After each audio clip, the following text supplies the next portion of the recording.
Hello, and welcome to Lamppost, where thy word is a lamp unto my feet and a light unto my path.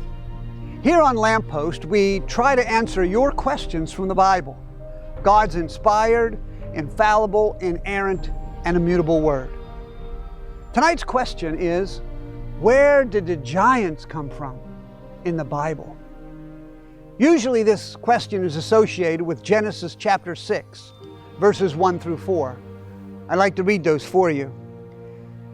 And it came to pass, when men began to multiply on the face of the earth, and daughters were born unto them, that the sons of God saw the daughters of men, that they were fair, and they took them wives of all which they chose. And the Lord said, My spirit shall not always strive with man, for that he also is flesh. Yet his days shall be 120 years. There were giants in the earth in those days, and also after that, when the sons of God came unto the daughters of men, and they bare children to them. The same became mighty men which were of old, men of renown. There are basically two schools of thought about this passage. The first one is that the sons of God is referring to angels, and the daughters of men refers to human women. According to this line of reasoning, the giants mentioned in verse 4 were the offspring of marriages between angels and human women. The second line of thinking is this, that the sons of God is referring to the godly line of Seth who were believers, and the daughters of men is referring to the unbelieving women of the world. Now, I believe that the second explanation is correct, and I'll proceed to show you why. First of all, angels, according to the Bible, do not have a sex, and they do not marry. Jesus said in Matthew chapter 22, verse 30, referring to the resurrection, For in the resurrection they neither marry nor are given in marriage, but are as the angels of God in heaven. So apparently angels do not marry, but it says right here in Genesis chapter 6 that they married. So either they marry or they don't marry. I believe what Jesus said, that they don't marry. Also, angels do not reproduce. God created a certain number of angels, of which 1/3 rebelled against God, following Lucifer. In heaven, there's no need for reproduction. Therefore, the redeemed will not have offspring in heaven. Procreation was designed for earth, not for heaven.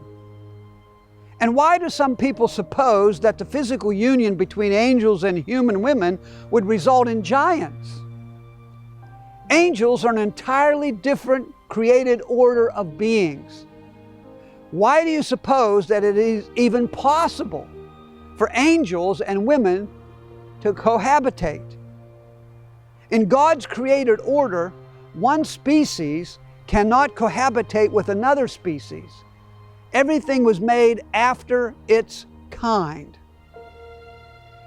Angels could appear as humans, but to actually incarnate as a human, so as to impregnate human women with an acceptable seed, is a stretch I am not willing to make. It also seems incongruent to me that the offspring of angels and human women did not have any angelic abilities or characteristics. Wouldn't that naturally follow? But they didn't have any angelic characteristics or abilities. They were only bigger and stronger human beings. Number 2, Genesis chapter 6 is before the flood. So if all the giants that were produced in Genesis chapter 6 died in the flood, then where did the giants of Moses' day and the giants of David's day come from? Did angels again cohabitate with human women? That's not recorded in the Bible. Number 3, Genesis chapter 6 verses 1 through 4 does not say that the giants were the result of verses 1 and 2. Verse 4 merely states a fact that giants were in the earth in those days. And then it says giants were in the earth after that, or in other words, after the flood. Often, Jude chapter 1 is used to buttress this interpretation. Let me read for you Jude chapter 1, verses 5 through 7. I will therefore put you in remembrance, though ye once knew this, how that the Lord, having saved the people out of the land of Egypt, afterward destroyed them that believed not. And the angels which kept not their first estate, but left their own habitation, he hath reserved in everlasting chains under darkness, under the judgment of the great day. Even as Sodom and Gomorrah and the cities about them in like manner, giving themselves over to fornication and going after strange flesh, are set forth for an example, suffering the vengeance of eternal fire. But once again, we must not attribute to the passage something which is not necessarily there. If we only read verses 6 and 7 of Jude, it might seem that the Lord is attributing the same action to the angels in verse 6 as He is to the men in verse 7. However, on closer examination, we find that the men of verse 7 are accused of fornication and going after strange flesh. This is referring to homosexuality. And if this is what the angels did, then there could be no offspring to even worry about. Additionally, this passage is in the context of teaching about God's judgment and punishment of sin. In verse 4, we have mentioned false teachers. In verse 5, we have the sin of unbelief. In verse 6, we have angels rebelling against God. And in verse 7, we have fornication and homosexuality of human men. These are 4 different scenarios which brought about the judgment of God upon both men and angels. All God is trying to say in this passage is that He judges sin, whether it's committed by men or whether it's committed by angels, but He's not equating the sins of angels with the sins of men. You know, giants existed before the flood, and giants existed after the flood, and giants exist even in modern times. What about Fyodor Makhnov, born in Belarus in the 1800s? He was 8 feet 2 inches tall. His boots reached the waist of normal-sized people, and children often hid inside his boots when playing hide and seek. Every day for breakfast, he had 20 eggs, 8 loaves of bread, and a half a gallon of tea. How about Joseph Beaupré, Canadian, 1800s, 8 feet 1 inch, had size 22 shoes. He tried to become a cowboy, but he gave up that plan because his feet would touch the ground while he was sitting on the horse. What about Bernard Coyne, Iowa, 1800s, 8 feet 8 inches tall, size 24 shoe. And then there's Robert Wadlow, an American born in the 1900s. He was 8 feet 11 inches tall. That's almost 9 feet tall. That's only a few inches shorter than Goliath in the Old Testament. He was taller than his father at the age of 8 and could carry his father up the steps of their home.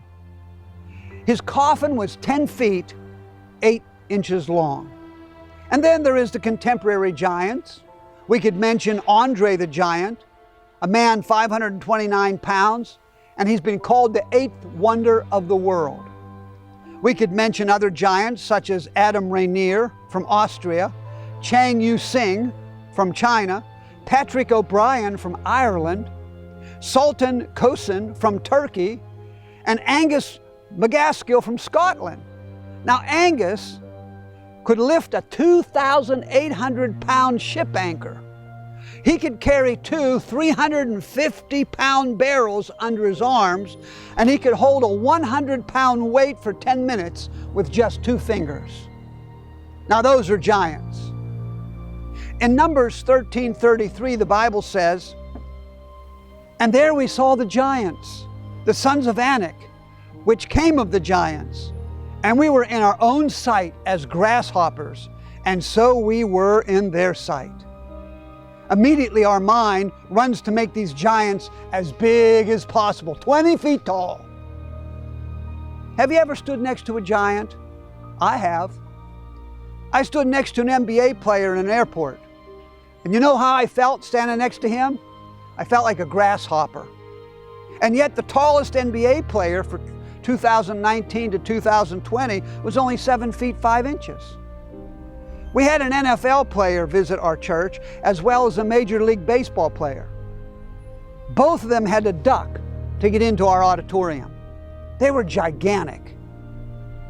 However, the tallest NFL player for the 1920 season was only 6 feet 10 inches, and the tallest Major League Baseball player was only 6 feet 9 inches.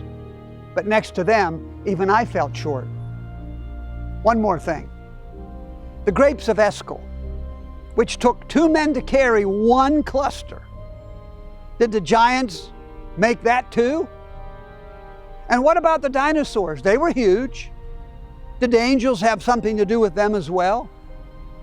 No, there were dinosaurs, and there were giants, and there were the grapes of Eshcol, but they had nothing to do with angels.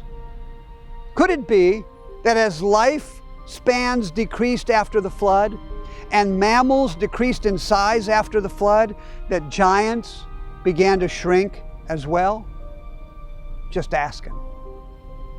The giants being the offspring of angels and human women is a fanciful imagination that sparks our flights of fancy.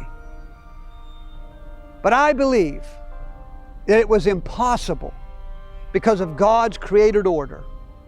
Imagine if birds could mate with elephants and produce flying elephants. Or what if chipmunks could cohabitate with horses and we could have little tiny horses running all over our backyards? Angels and humans?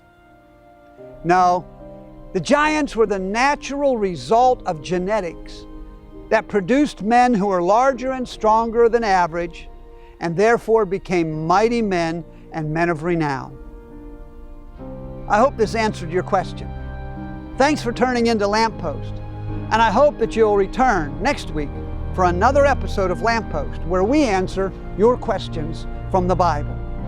Remember to send your questions to pastor@graceofcalvary.com or mail them in to 5542 Perry Highway, Erie, Pennsylvania 16509. Until next time, goodbye and God bless.